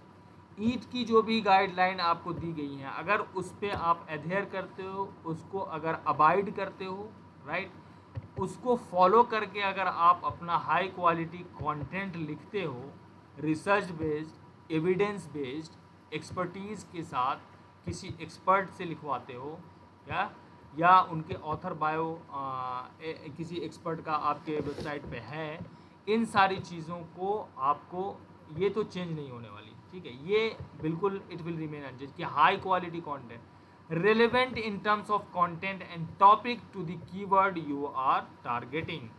जिस कीवर्ड को भी आप टारगेट कर रहे हैं उसका जो कंटेंट है या टॉपिक है, हेडलाइंस है, वो सारे उस कीवर्ड से रिलेवेंट हैं या नहीं है, ये तो आपको देखना ही होगा। मान लीजिए आपने एप्पल कंप्यूटर्स के बारे में लिखा, तो आप इसके बारे में इसको इस कीवर्ड को अगर आप टारगेट कर रहे हैं, राइट, तो आपको इसके बारे में बिल्कुल ही रिलेवेंट इन्फॉर्मेशन आपको डालना है कि क्या क्या हो सकता है। ठीक है, अब यहाँ पे पीपल आल्सो आस्क वाले आप यहाँ पे डालिए, सर्च कीजिए, उसके बाद पीपल आल्सो आस्क वाले इसमें ऑप्शन में भी आ जाइए कि देखिए लोगों ने क्या क्या पूछा है, इन सब के भी आंसर देने की कोशिश कीजिए। वो ऑटोमेटिकली आपका क्या हो जाएगा, रिलेवेंट कंटेंट हो जाएगा। तो कंटेंट भी सर्च क्वेरी सर्चर के हिसाब से आपको लिखना है कि इससे कितना मिलता जुलता, कितना रिलेवेंट इन्फॉर्मेशन है, जो भी क्वेश्चन वहाँ पे पूछा गया है। ठीक है, written with the meaning and intent of the search query in mind। जब भी आप कोई भी कंटेंट लिखते हैं, कंटेंट लिखने से पहले आप उस क्वेरी, उस सर्च का इंटेंशन समझते हैं कि अगर किसी ने ये कीवर्ड ढूंढा है या अगर कोई ये चीज़ टाइप कर रहा है गूगल पे, तो वो उसकी अपेक्षाएं क्या होंगी, उसकी उम्मीदें क्या होंगी, उसका जो होप होगा, या फिर उसको ये कह सकते उसका जो एक्सपेक्टेशन होगा, कंटेंट के लिहाज से, वो क्या होगा ये भी आपको ध्यान में रखना है, और उसको ध्यान में रखते हुए आपको अपना कंटेंट जो है वो लिखना है, राइट और रॉन्ग। तो ये जो 3 चीज़ें हैं, it will be unchanged, right. इन 3 चीज़ों को तो आपको फॉलो करना ही करना है, ठीक है। Optimise to deliver a seamless user experience across multiple devices and platform. Yes, जो मोबाइल वाली बात है, mobile optimise, desktop optimise, tablet optimise आपकी वेबसाइट होनी चाहिए, ठीक है। अब जितने भी थीम्स आ रहे हैं वो मोबाइल ऑप्टिमाइज होते हैं, ठीक है। लेकिन अगर आप खुद से बना रहे हैं कोई भी वेबसाइट या थीम आप बना रहे हैं, जैसे कि मेरी ये वेबसाइट जो बनी हुई है ये एलिमेंटर पे बनी हुई है, खुद से पेज बिल्डर से डिज़ाइन किया गया है एलिमेंटर से, तो इसमें मुझे बहुत सारी प्रॉब्लम आ रही हैं जो कि इसको ज़रूर हिट कर रही हैं, ठीक है। परेशान हो रहे हैं हम इसको रैंकिंग करवाने के लिए, राइट। तो उसकी वजह यह है कि ये अभी मोबाइल ऑप्टिमाइज है ही नहीं, ठीक है। अब आपकी वेबसाइट मोबाइल ऑप्टिमाइज है या नहीं है, ये आप गूगल के ही टूल से पता कर सकते हैं, ठीक है। Google mobile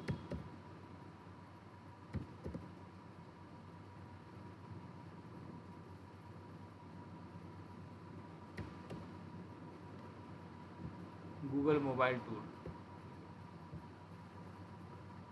mobile friendly test, ठीक है। अब यहाँ पे जब आप ये अपने URL को, अपने डोमेन को जब आप यहाँ पे डालोगे, ये देखिए ये साहब अब आ रहे हैं, ठीक है। टेस्ट URL अगर आप यहाँ पे डालोगे, अब लाइव URL को ये टेस्ट करेगा, ये गूगल का खुद का है, ठीक है। मोबाइल फ्रेंडली है आपका वेबसाइट या नहीं है, सॉरी।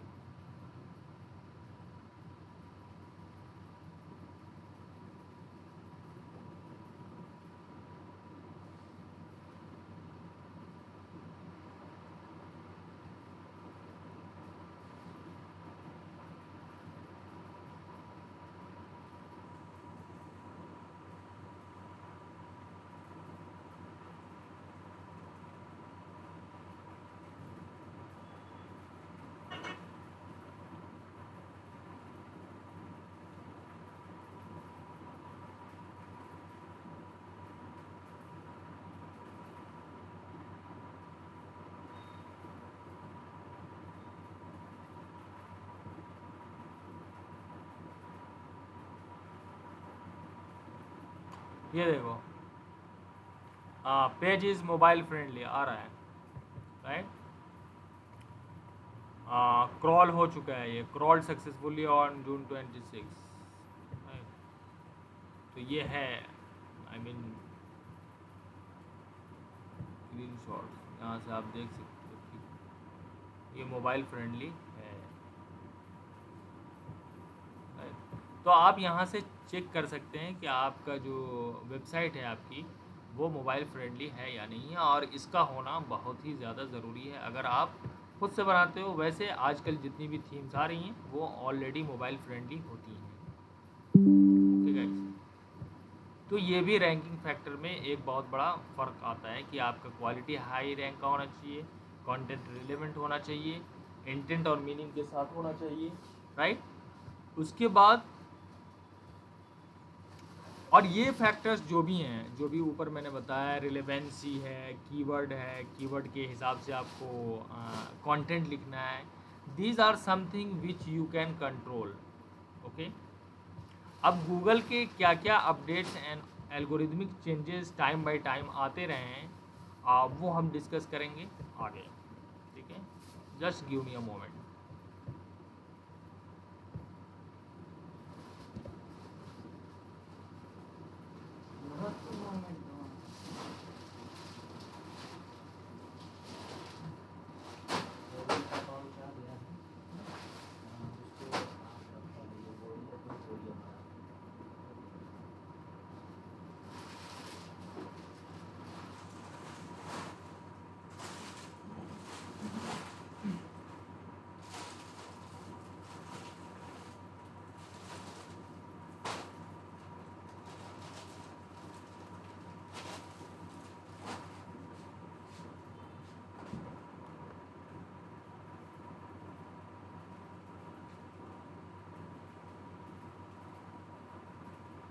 Hi guys.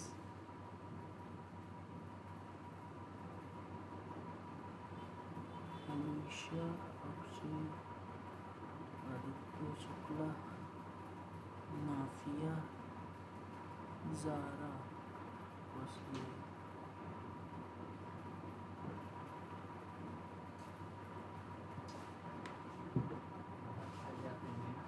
मज़ा आता है ये यहाँ पर ठीक वहाँ नहीं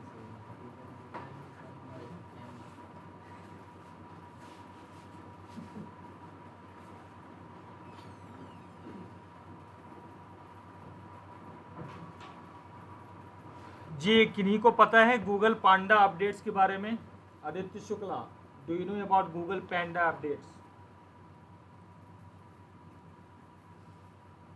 यस सर। क्या होती है बताइए। सर ये लो क्वालिटी कंटेंट और डुप्लीकेट कंटेंट के रिलेटेड है पांडा अपडेट। अच्छा जितने भी डुप्लीकेट कंटेंट होते हैं उनको हिट करता है ये। ओके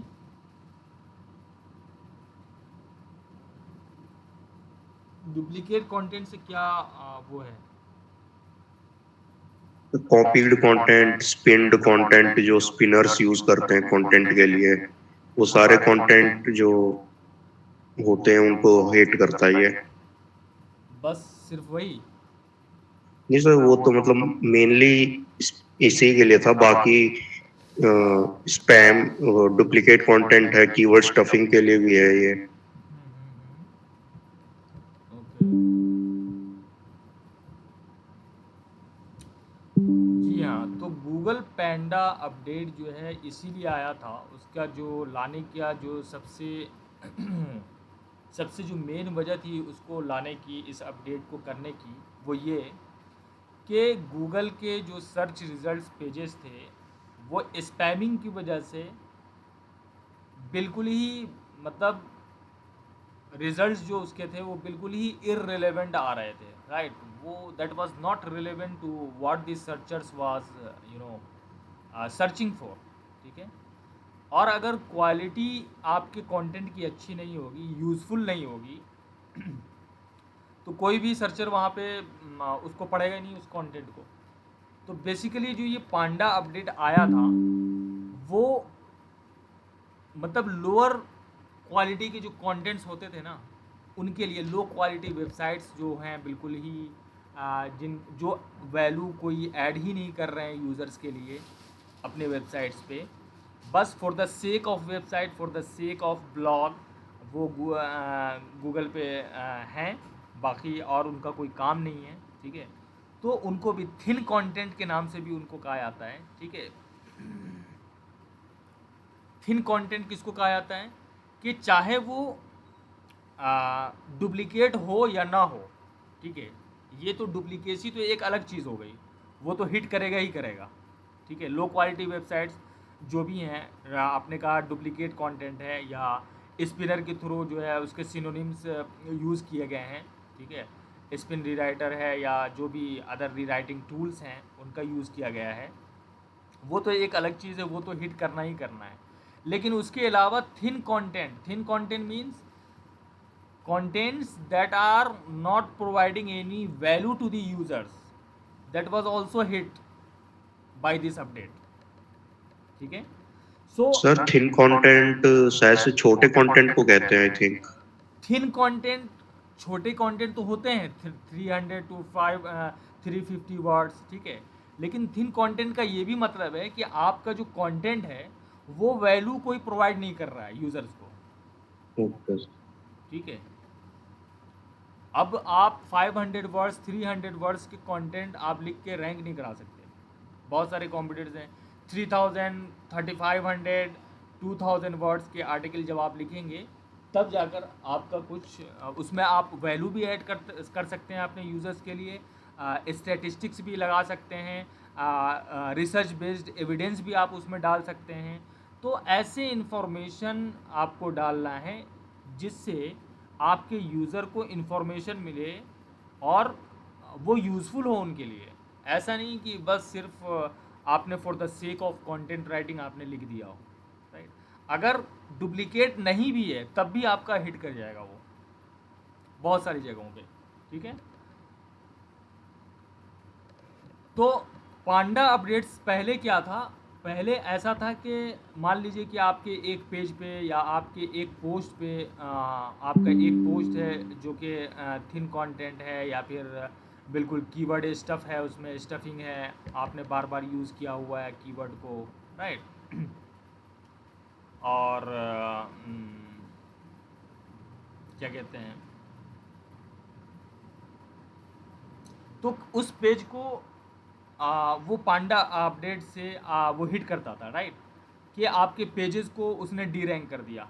जो भी पेज है, मान लीजिए पेज है या फिर आपके ब्लॉग आर्टिकल्स हैं, कुछ भी है, तो वो सिर्फ इसी चीज़ को करेगा। आई मीन ये वाला है, अगर इस वाले आर्टिकल को उसने किया और देखा कि अच्छा थिन कंटेंट है या फिर डुप्लीकेट कंटेंट है या फिर ये कोई वैल्यू प्रोवाइड नहीं कर रहा है रीडर्स को जो भी है, तो पहले सिर्फ इतना होता था कि आपके इस पेज को डी रैंक कर दिया जाए, ठीक है, रैंकिंग से हटा दिया जाए।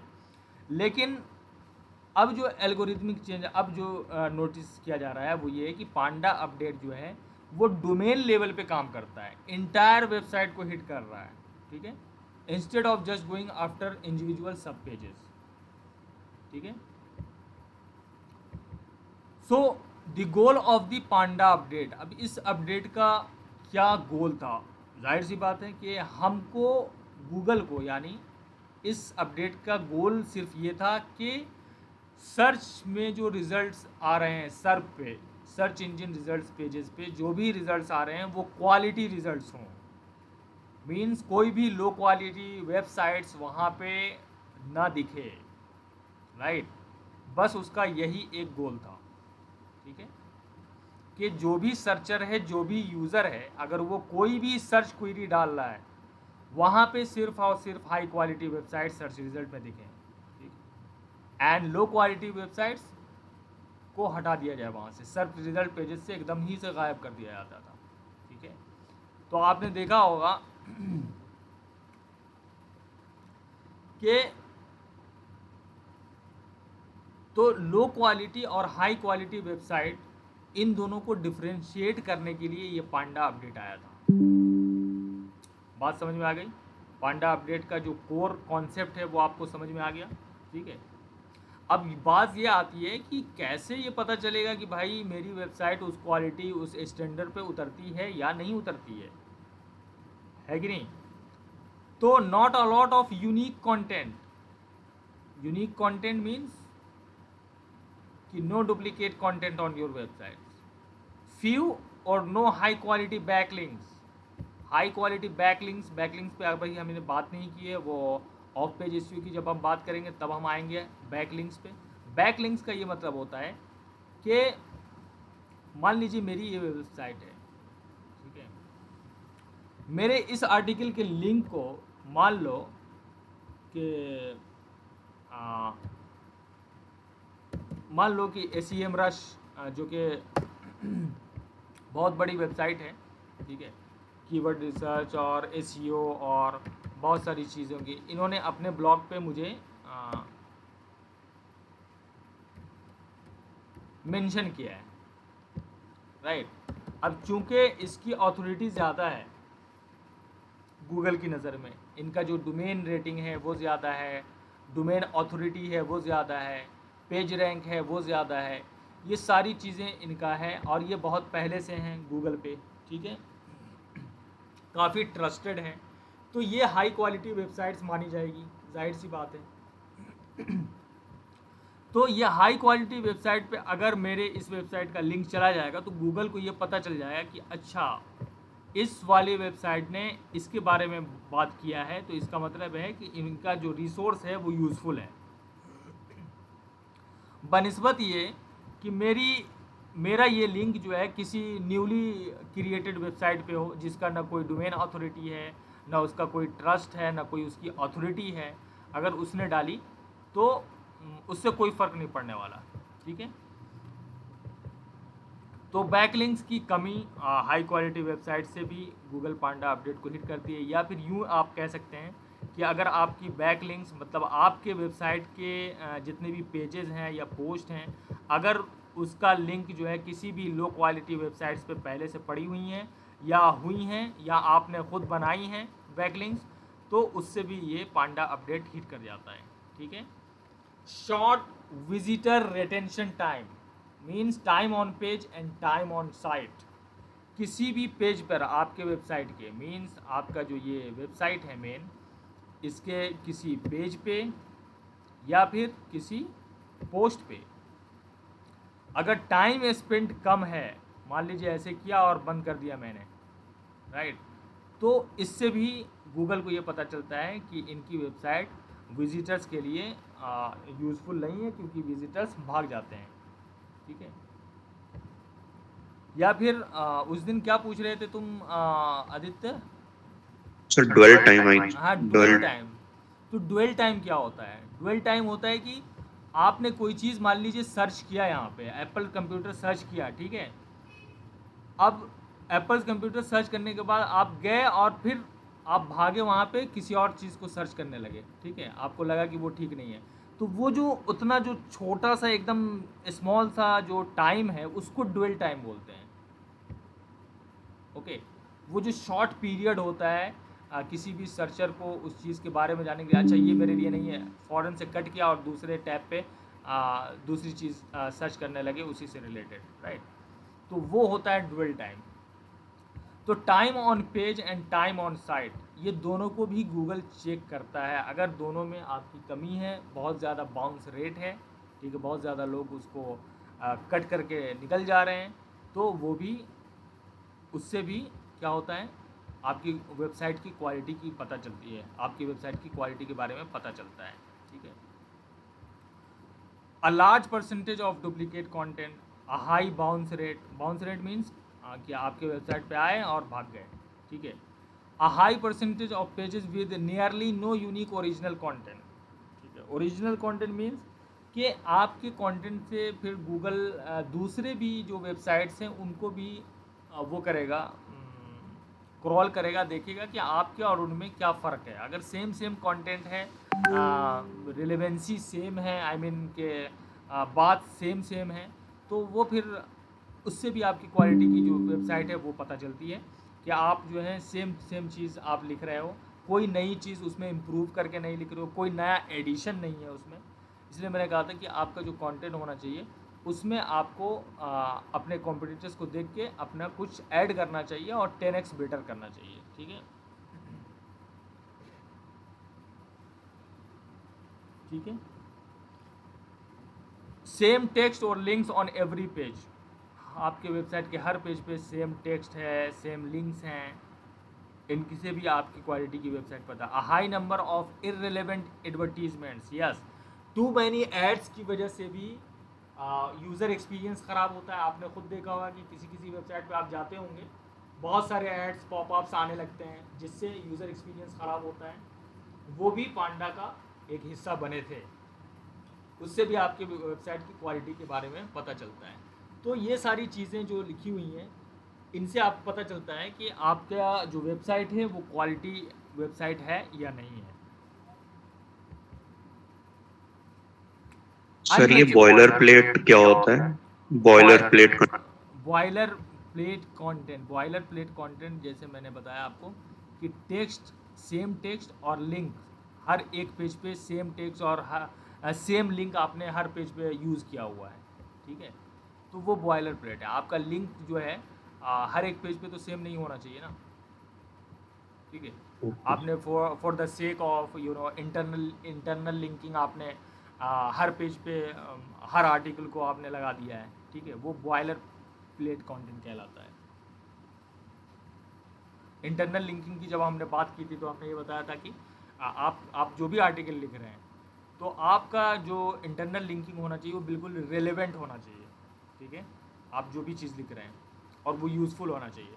ऐसा होना चाहिए कि दोनों में कोरिलेशन है कि हाँ ये अगर मैं पढ़ रहा हूँ तो इसको भी पढ़ लूँगा तो मेरे जो नॉलेज है, मेरा जो इन्फॉर्मेशन है वो कंप्लीट हो जाएगा, राइट। सो इफ़ गूगल और rather Panda filter identifies this factors on a website, जो ऊपर बयान की गई हैं, जो ऊपर बताई गई हैं, then this might lead to a loss of visibility in the search results. The website is then affected by the Panda update. ठीक है, इसीलिए Panda अपडेट, और Panda अपडेट जब आता है तो मान लीजिए कि आपकी विजिबिलिटी, सर्च विजिबिलिटी यहाँ है, यहाँ पे मान लीजिए Panda अपडेट आया और फ़ौरन से उसका जो है गिर के यहाँ पे डाउन ट्रेंड शुरू हो जाता है।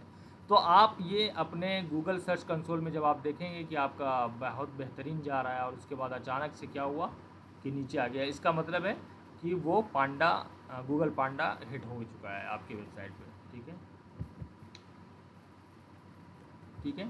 What to do if you are affected by a Google penalty. अब क्या करना चाहिए भाई, पांडा अपडेट हो गया, पांडा पेनल्टी मेरे वेबसाइट पे आ गई, लेकिन मैं क्या करूँगा कि ये पांडा पेनल्टी हमारे उससे ख़त्म हो। तो इसमें जो चीज़ें हैं कंसिडर करने की, फर्स्ट कि Google Panda is a domain level penalty and not a page level और पोस्ट लेवल पेनल्टी। ठीक है, अब जो गूगल पांडा पेनल्टी अगर आपकी वेबसाइट पे पड़ती है तो टोटल की टोटल वेबसाइट आपकी हिट होगी। मीन्स से acmrush.com पूरी की पूरी वेबसाइट, चाहे पेज हो कुछ भी हो, सारे रिसोर्सेज, सारी की सारी वेबसाइट हिट होती है। तो ये सबसे ज़रूरी आपको बात समझनी है कि आपका जो गूगल पांडा है वो पेनल्टी है वो डोमेन लेवल है, not a page level penalty है। ये हमेशा ध्यान। This means if earlier you have had low quality content, it was your content that was penalised. पहले लो लेवल क्वालिटी कंटेंट आपने, लो क्वालिटी कंटेंट अगर आपने लिखी है तो वो सिर्फ वही कंटेंट पेनलाइज होता था। ठीक है, और उस पेज को या उस पोस्ट को डी रैंक कर दिया। But now if you have low quality content, your complete domain will be penalized. Got it? So one of the simplest ways to get rid of penalty is by getting rid of low quality content. मैंने एक उसमें John Miller का वो सुना था, तो उसने ये बोला है कि देखो जो भी लो क्वालिटी कंटेंट अगर आपकी वेबसाइट पे है ना, तो ऐसा नहीं है कि उसको रिमूव कर दोगे तो गूगल पेनल्टी हट जाएगी। उसको इम्प्रूव करने के लिए या गूगल पेंडा हटाने के लिए उस कंटेंट को रिमूव नहीं करके आप रिच कंटेंट, बेहतर कंटेंट, हाई क्वालिटी कंटेंट लिखना शुरू कर दो। ठीक है, ये अलग बात है कि आप उस पूरे कंटेंट को रिमूव करके अपने साइट की दोबारा से रीब्रांडिंग करना चाहते हो, that is a different story. But removing the low quality content is not going to remove the penalty at all. ठीक है, ये जॉन म्यूलर के ऑफिशियल उससे मैंने ये पढ़ा था। Okay, so what kind of website Google Panda is going to affect? A website with low quality content, thin content उसी को बोला जाता है। ठीक है, लो क्वालिटी, ठीक है, थिन कंटेंट जिसमें कोई वैल्यू प्रोवाइड नहीं हो रहा है, right? A website that works as content form. Content form समझ रहे हैं आप क्या होता है? डिज़ाइन आर्टिकल का नाम सुना है किसी ने?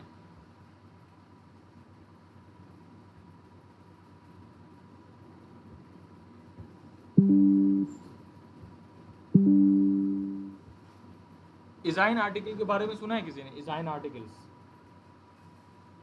Aditya, have No, you sir. Heard about design articles? कहाँ पे आर्टिकल sir. सबमिशन कहाँ पे करते हो? So off पेज के लिए, हाँ सर ऑफ पेज के लिए हाँ हाँ हाँ, सर वही मुझे आता नहीं है ऑफ पेज अच्छे से। अच्छा।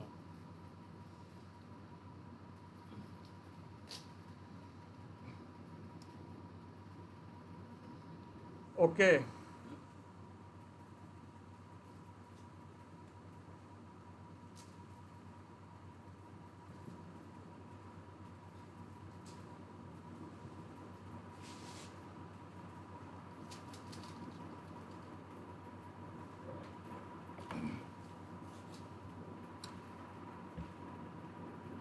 तो कंटेंट फॉर्म वो होता है कि कोई भी कंपनी है, ठीक है,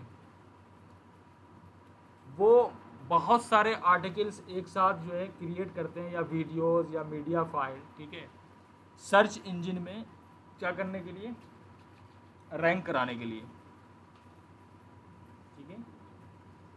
लो क्वालिटी कंटेंट के साथ बहुत सारे कंटेंट एक साथ आपने वो कर दिए, उसको बोला जाता है कंटेंट फॉर्म, ठीक है।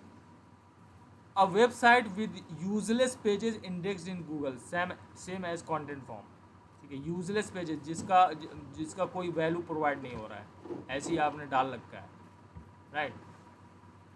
A website with improper SEO structure, duplicate content on site end of site, जो भी हो। ऑफ साइट मतलब वही जैसे आर्टिकल सबमिशन आप लोग करते हैं,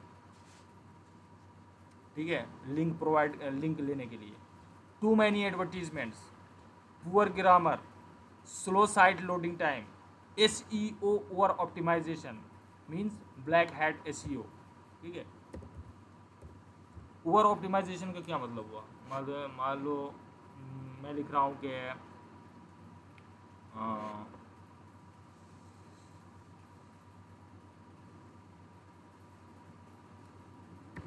मान लो कि मैं लिख रहा हूँ दिस इज़ फनी जोक, मेरा एक वो है, I mean funny joke is a keyword, right. This is a funny joke, I like funny jokes a lot, right. इस तरह से आप फनी जोक लिख के जो है आप पूरे कीवर्ड स्टफिंग कर देते हो, सेम कीवर्ड जिसका अननेचुरल बिल्कुल डिस्ट्रीब्यूशन होता है आपके आर्टिकल्स में, ठीक है। तो इस तरह से आपको ऑप्टिमाइजेशन नहीं करना। पहले ये चल जाता था, पहले इसकी वजह से बहुत सारे लोग कीवर्ड स्टफिंग की वजह से हो जाते थे, लेकिन अब नहीं है।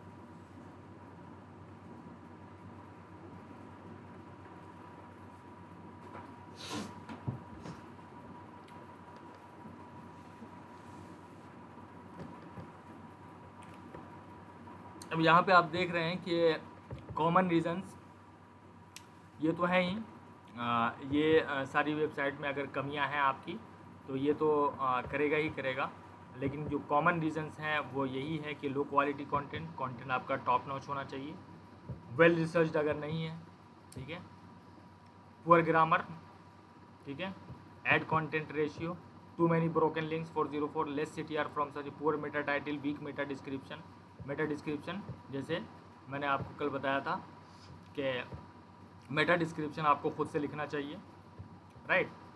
ये जो लिंक के नीचे ये सारी चीज़ें आती हैं, ठीक है, ये बिल्कुल ही उसमें अगर आप कीवर्ड नहीं यूज़ कर रहे हैं या फिर उससे ये नहीं पता चल रहा है कि आपके आर्टिकल में क्या है, तो ये सारी चीज़ें आप पेंडा पेनाल्टीज़ के बिल्कुल अधीन है कि मतलब होगा ही होगा, ठीक है। उसके बाद दूसरा जो है वो है Google exact match domain, EMD। पहले क्या होता था कि अगर मैं जा रहा हूँ ऐसी कोई वेबसाइट बनाने जिसमें मैं मान लीजिए वेट लॉस के बारे में बात कर रहा हूँ, तो मुझे एक वेबसाइट बनानी है जिसमें मैं वेट लॉस के बारे में या वेट लॉस के प्रोडक्ट के बारे में ही मुझे बात करनी है।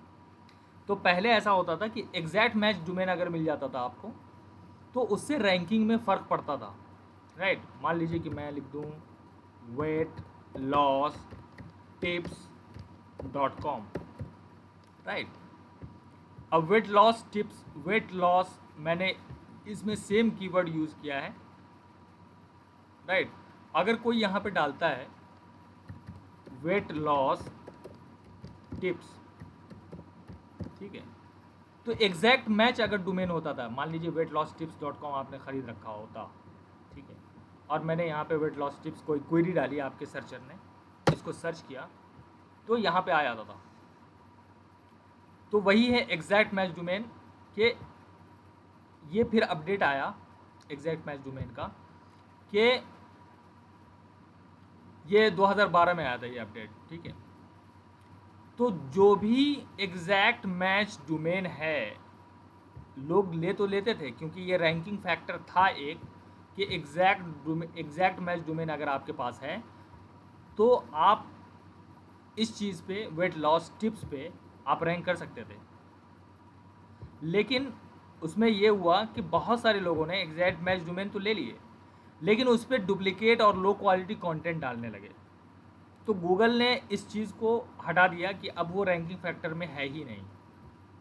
आप एग्जैक्ट मैच डोमेन लो चाहे नहीं लो, ऐसा नहीं है कि एग्जैक्ट मैच डोमेन लोगे और उस पर हाई क्वालिटी अगर आप वो डाल रहे हो तो थोड़ा बहुत तो फ़र्क पड़ेगा, लेकिन वो एक रैंकिंग फैक्टर अब नहीं माना जाता है।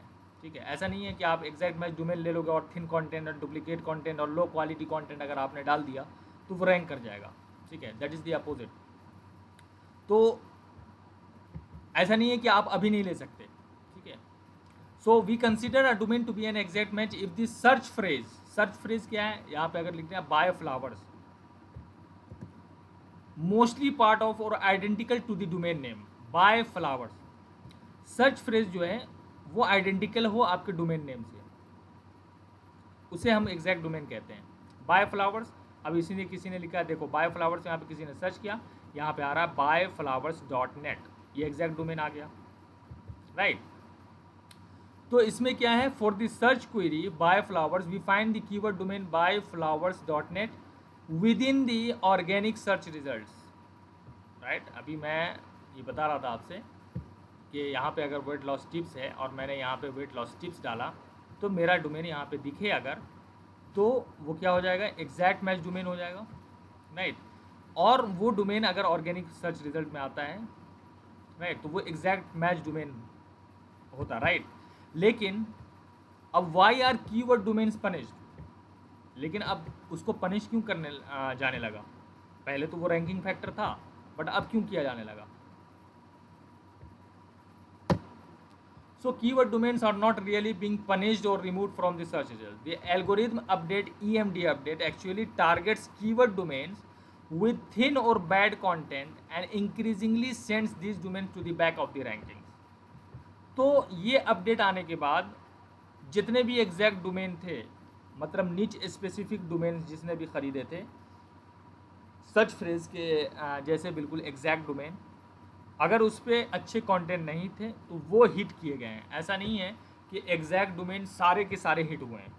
ठीक है, जिनका बैड कंटेंट था, थिन कंटेंट था, डुप्लीकेट कंटेंट था, लो क्वालिटी कंटेंट था, सिर्फ वही इस अपडेट से इफेक्ट हुए हैं। ठीक है, अब यहाँ पे बात रही, in general Google has lowered the influence of domain names as ranking factor even further with this update. ठीक है, कोई फर्क नहीं पड़ता आप एग्जैक्ट डोमेन रखो नहीं रखो। ठीक है, it is possible to attain good rankings with a keyword domain. अब कीवर्ड डोमेन है, पॉसिबल है कि आप कर लो, लेकिन provided that the quality of the content is up to par. ठीक है, अप टू पर मीन्स कि आपका क्वालिटी बहुत अच्छा है। अगर आपने ऐसा किया तो हो सकता है कि आपकी रैंकिंग अच्छी हो, बट ये ज़रूरी नहीं है। ठीक है, so using a keyword domain as a ranking advantage as it was possible to do in the past has lost much of its effects thanks to this algorithm update, right. तो ये थे दो गूगल पांडा और EMD updates के बारे में आज हमने बात करी। ठीक है, और गूगल सर्च एल्गोरिथम कैसे काम करता है, YMYL कैटेगरी में आपको किस तरह से ध्यान रखना है, और आप जब भी कुछ लिख रहे हैं उसमें किस चीज़ को आपको ध्यान में रखते हुए लिखना है, राइट। इन सब के बारे में आज हमने बात करी। इसके अलावा भी बहुत सारे 2-3 और अपडेट्स के बारे में हम बात करेंगे नेक्स्ट क्लासेस में। ठीक है, उसके बाद हम आते हैं कीवर्ड रिसर्च कैसे करना है, कीवर्ड होते क्या हैं, किस तरह से आपको रिसर्च करना है, ताकि आपको एक ओवरव्यू मिल जाए कीवर्ड का और ख़ुद से आप रिसर्च करके उस पर आर्टिकल लिख सकें। Okay guys, so that's it for today. Late me know if you have any question regarding Google Panda updates or EMD updates, if you have any.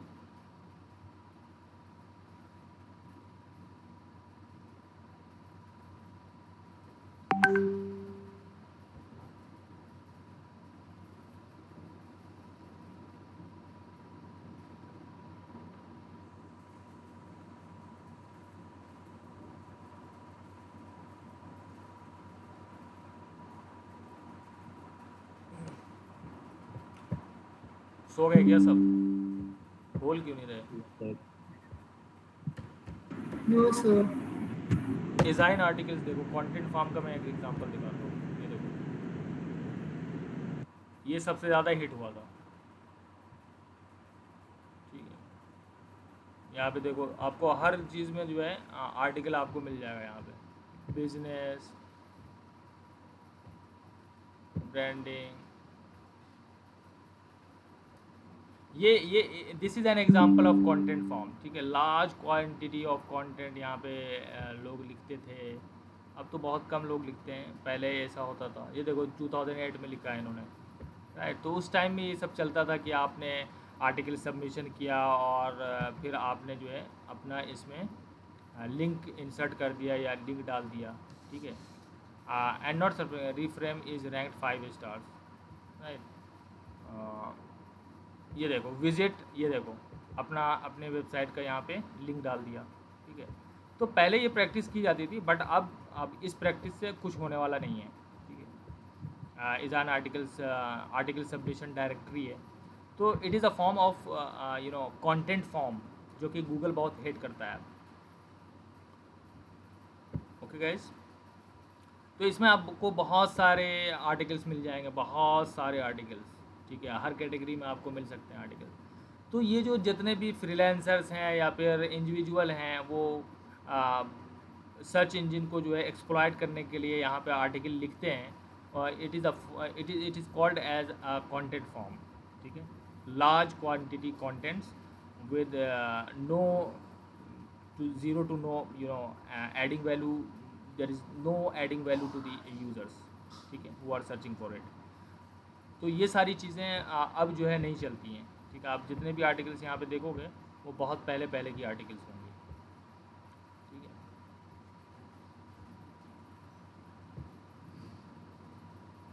देखो ये 2010 में लिखी गई थी, राइट। 92 साकिब सभी 92 आर्टिकल्स इस बंदे ने डाला है। सो यू कैन सी कि उस टाइम में किस तरह से आप जो है गूगल को बेवकूफ़ बनाया करते थे, but Google is smarter now, very smart, very very smart. अब इनका एआई बहुत ही ज़्यादा अच्छा हो गया है, और अब आप इसको चकमा नहीं दे सकते गूगल।